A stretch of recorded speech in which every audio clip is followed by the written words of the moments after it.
Ruya has a question that he has a friend who believes in one supernatural power, but he's saying that if Islam is right, why doesn't Allah come down and say that I am God, so everyone will believe?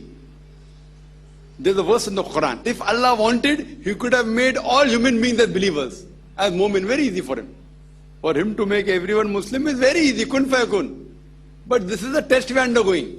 The Quran says in Surah Mulk, chapter number 67, verse number 2, Allazi khalaqal mawta wal hayata. It is Allah who has given death and life, who has created death and life to test which of you is good indeed. So this is the test for the hereafter.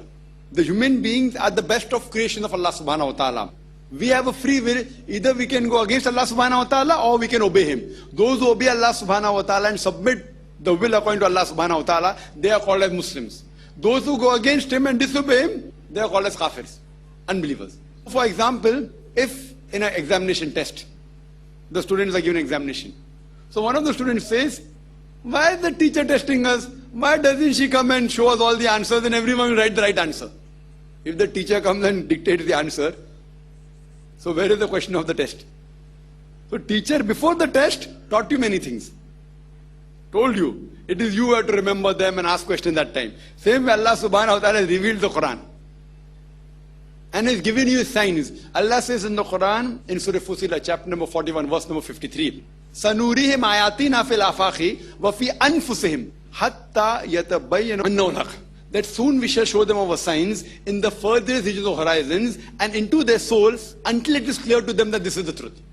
So Allah says He will show the truth in the soul of every human being.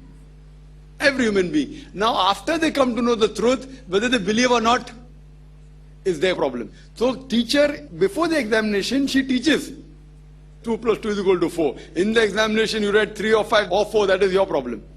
So Allah has directly Himself shown you His signs in the horizons, through the sun, through the star, through His creation. He Himself will make it evident. He takes a promise that every human being will believe in one God. But after that, do they agree with the commandments or not? That is secondary. So this is the test we are undergoing. Those who submit their will to Allah subhanahu wa ta'ala, they are called as Muslims. They will be rewarded in the next life. Those who disobey, they will be punished. Hope that answers the question.